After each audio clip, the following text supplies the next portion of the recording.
Hola a todos, ¿cómo están? Pues estamos aquí muy contentos que el día de hoy tenemos a un invitado también de lujo, es Ron Saharyan. If I misspell, if I pronounce it wrong, please tell me no. Un requisito para trabajar, les digo de manera de broma en Profit First, es que tengas un apellido complicado. Y bueno, les platico, Ron es fundador y cofundador de Profit First Professional, la metodología que al cual estamos certificados, y también es el director administrativo. Y bueno, el día de hoy lo he invitado para platicar con él y que nos comparta algunos consejos sobre temas de ventas, de preciación en base a valor, y bueno, que por aquí nos comparta un poco de su sabiduría. So, Ron, welcome. I was telling that we want you to enlighten us with your wisdom. So, Okay. so if we can start talking about. Hola, mucho gracias for having me on to today's show. It's a pleasure to speak with you. I know we've been working with each other since 2014, 2015. So I'm very happy you're doing this, and it's my pleasure to be a guest on your show. Thank you, Ron. So from Ron, I have learned a lot, and one of his subjects that he loves to share it's about talking about sales and about value pricing. I have learned a lot about value pricing. So Ron, if we can start about value pricing, sometimes as entrepreneurs that we give some services, we are the first one that we undervaluate our work, and we don't know how to price it, and it's a high price and a low price. So what uh, comments or what things can you share to us relating value pricing as service? Okay, absolutely. And so there's a couple of hacks that I'll share with you. But first, I want to share a little bit of behaviors, strategies, influences. And one of the things to remember in a product based business or a service based business is that price dictates perception. Okay. Price dictates perception. So that means you own a jewelry store, right, Ronho? And so if me and my wife we go to the jewelry store and there's a beautiful necklace there, and my wife's like, "Oh, I want to buy it," and we see that it's $20 US, $20 US. Well, we're automatically going to assume that it's not gold, it's not silver, it's not platinum, it's costume jewelry. And if we buy it, great. My wife will wear it, no big deal. She loses it, the kids play with it, the dogs eat it, no big deal, right? However, if we walk into the same jewelry store and the necklace is 20,000 US dollars, whew, we're going to assume that it's diamonds, real gold, platinum. Now, if my wife is fortunate that we buy it, she's going to treat it different. It's going to be an heirloom. She's going to lock it up. The kids aren't going to touch it. The dog's not going to play with it. And I share that example with you is because people who pay a premium for products and services tend to treat them better. When people buy low, small, cheap, you're a commodity and they can go get that anywhere else. So I wanted to start off just by sharing that price does dictate perception. Okay, that's a very Okay. very good hack. Thanks for sharing, Ron. So how do we start? If it's that's the many some of the question that many Yeah. people are making. Okay, how do So, we start? Mhm. yeah, the first thing to think about is what is the lifestyle that you and your family want to live?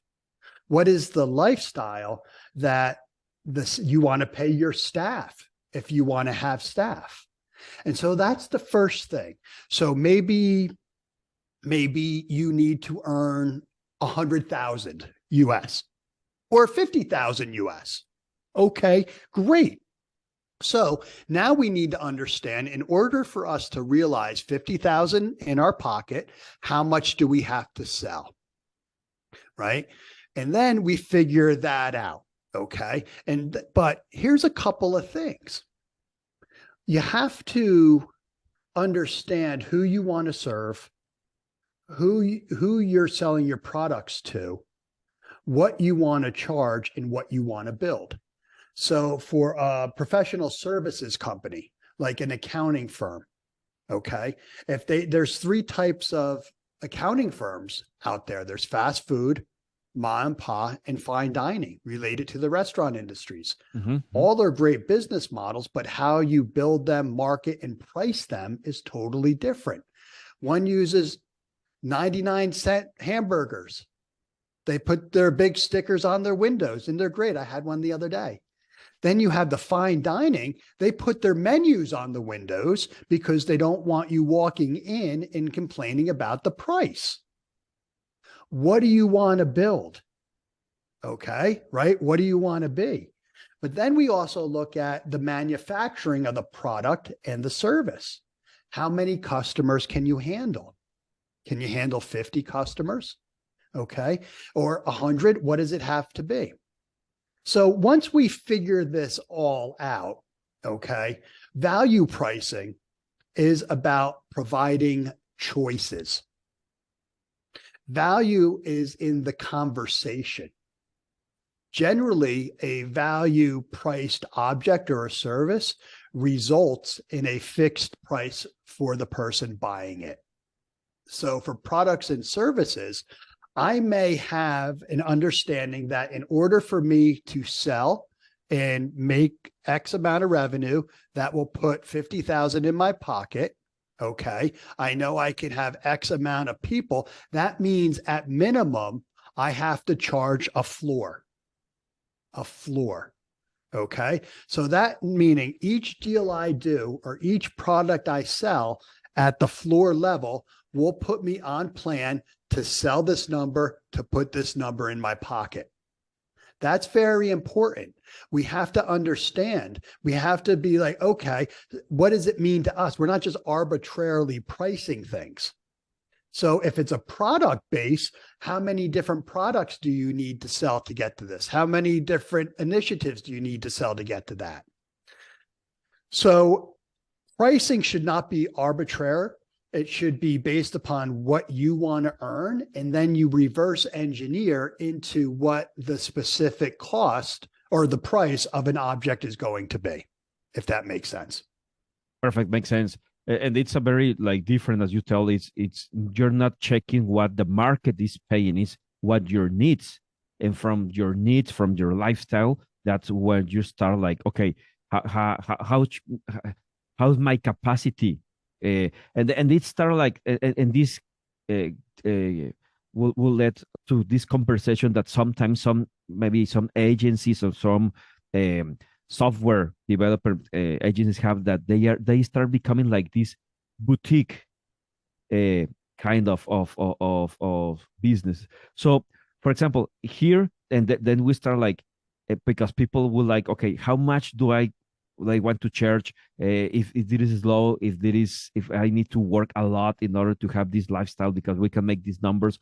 So how to find this sweet spot regarding like the market price also versus like the perception of they can handle, because that's like it's like this balance. You need to find that, because if you're out of the market, maybe you can charge a lot of, I can be like, I can charge you thousands of dollars, but if the other part of perceive the value is, okay, I'm going to be here and nobody will be entering my right. You don't want to overprice and have nobody buy, and you don't want to underprice and not make any money. Okay, so we test it. We test the market. Okay, and so, but the theme of this is to have a floor. Right? If you can't, don't go below the floor, but you can always go up. So one of the things that an exercise for hourly employees, if somebody is going to be charging an hourly rate, okay? So say you're working with an accountant and you're an accounting firm owner and or a lawyer or a doctor, and you're charging hourly, okay? This is the exercise that I'd like you to go through in order to determine what your hourly pricing is. Okay. So what we're going to do is we're going to say our hourly pricing is, what would you say? $25 an hour. Okay. Okay. Double it times 2. Okay. We're now at 50. Now I'd like you to justify all the work that you do for $50 an hour. Write a list of everything that you do that merits that money. Now I want you to double it again times 2. We're at 100 now. Okay. Okay. Now I want you to justify it again. Justify it. Write down exactly why you're worth 100 an hour. What do? Then I want you to double it again times 2. Now we're at 200 an hour. Start justifying it. What is the work that you do? What is the success that you have? Chances are it's going to be very difficult at this stage.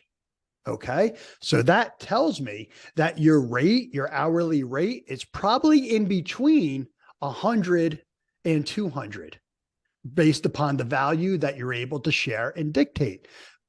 Not 25. That's where we started. 25 is the easy. You can easily justify 25. You could probably easily justify 50. It gets a little harder to justify 100, but you can do it. You could start thinking, being creative, pulling stuff out. Then you try to do it again. Okay. So it's the exercise in doubling and doubling and doubling and looking to justify. Then you start with that. All right. Start with it. So here's the thing. You can always come down in price. It's very hard to go back up. So if we're shooting for the stars and we land on the moon, that's not so bad. But if we shoot for the sky and don't even make it to the clouds, We're a big problem. We're shooting ourselves in the foot.